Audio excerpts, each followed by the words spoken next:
While we're having our afternoon coffee, if I may, let me bore you with a tale of modeling woe.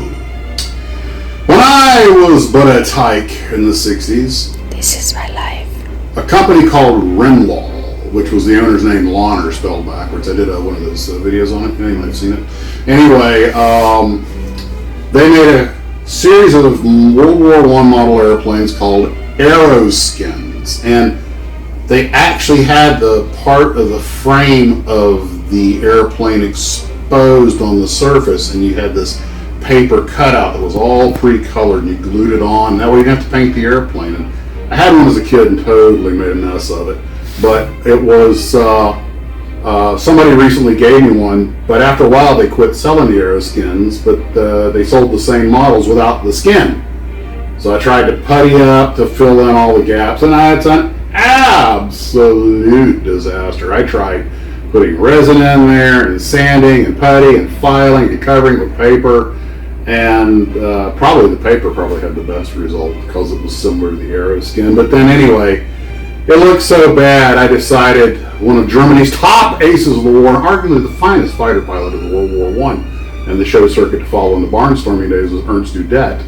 And I decided to make the airplane. I'm gluing rags of paper to it and using the pits and defections or defects that I made in it and grinding in bullet holes, and I'm going to have this shot up raggedy airplane sitting there on the ramp with the crew talking to the ground crew going, and the title of it's going to be, well, we found Udet. Are you recording this? No. Why? Nothing. Just, you don't normally look at the phone sideways.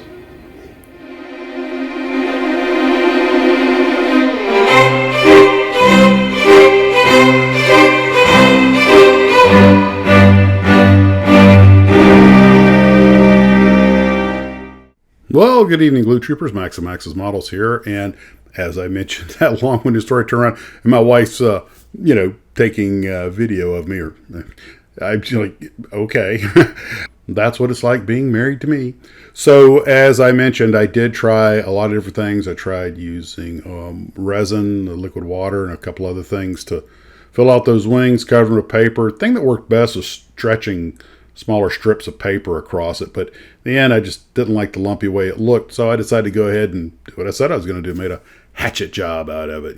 Yes, we found Ernst Udet, the great German ace. People go, why didn't you pick the Red Baron? Because I think Udet was actually the better pilot. I played with it, primed it, I papered it, just tried everything to cover up those ribs, and like I said, the paper probably worked the best. But I was going to open up another workstation, but the table's so stacked up with models in the queue that I've kind of, despite how big the Tarbus is, I've managed to restrict myself to basically one working area. I'm like, good move, Max. Tomorrow might be declutter day. So anyway, I'm actually kind of happy with the way the thing's starting to look, and it's interesting to play with it. I also was working on how to make fire, so I used the for the Kubelwagen diorama, and I decided since it's not going to be using the convertible top up, that'll be a good thing to practice on. So here's just some test shots we got, and it it's coming together. I'm liking it. I wanted to make a really basic diorama base, and I was thinking about using one of the nice wooden plaques, but they were all kind of big, and I was like, wait a minute, I got this Corsair over here. I'm not going to use the box for anything, and it's got a nice sturdy little box, so it's an end opening type box. And I was just like, okay, here we go. Let's just go ahead and spray paint this with some dark green primer and start putting the effects on it. Once the primer hardened and gave me the dark green base that I wanted, I put some of the gravel paint and then the white primer to make it look like that dirt road in the movie, but it didn't look quite right, so I kind of wiped that off, hit it again with the primer, and sprinkled some Desenex foot powder on it, got more of the right look that I wanted. And then the other part, I laid down the Elmer's glue and used the model train stuff to make the grass. It's basically like, making a model train diorama. And I found some old trees and stuff that I'll add and glue a bunch of stuff to them to make them look more like what's in the movie. And A glue trooper told me what it is. That's a little Catholic farmer shrine that they put on the roadsides there in Europe, because a lot of the farmers are Catholic in France. So that explains the bell ringing when you hit it. And so all in all, the little Bristol fighter is making it look all shot up and torn up. And, I don't know whether it be battle damage or weather damage, but, it's been a fun little experiment. It's coming together, and got a few of the decals on it. And by the way, the decals are still good after all these years, but Solvaset doesn't put a dent in them. In fact, I even tried using a little bit of the thin Tamiya glue to kind of as a Solvaset, because Solvaset didn't put it in, and it didn't really have that much effect on them. Those decals they're still good, but they're fairly bulletproof.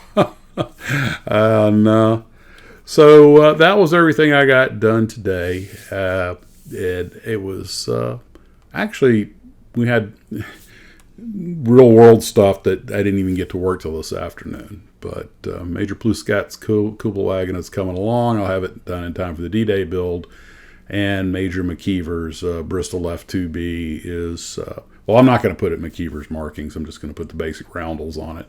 But it's coming together, and it'll look, getting those wings to harden straight. The struts they give you, which are all one square piece, and that works fine. It looked, but get them to harden just right and straight is a little bit of a trick. And but I guess that's with any biplane. I actually saw a guy who made a template. I might have to look into doing that when I start building some of these other biplanes, because that could really make things go easier, especially if you can glue your cabane struts and stuff in before you put the top wing on, and even maybe rig them before you put the wing on. That would really simplify things. So looks like I'll be playing with the model railroad scenery stuff for a while. And now for a Max's model mystery. I still don't know who sent me the Seaview and the Godzilla books. Whoever it is hasn't taken credit for it yet. Well, today, a very nice piece of artwork of a JetBlue A320 showed up at my door. And I thought perhaps Ken and Steve had sent it because they had because they told me there was something coming that had gotten lost. But they said, nope, that's not what we sent you. The thing we sent you is still missing. And it's possible it was sent by the company as a retirement gift, probably to arrive with the plaque, but I don't know. So if you sent that beautiful piece of artwork, my wife loved it too. It's really nice. Looks great on the wall. If you sent that to me, please let me know so I can say a proper thank you to you. And if you want to keep it quiet, you don't want me to put on the air, that's perfectly fine. But at least let me know so I can say thanks. But either case, thanks. Well, guys, that's where we're at for right now. You take care of yourselves. And as always, model on.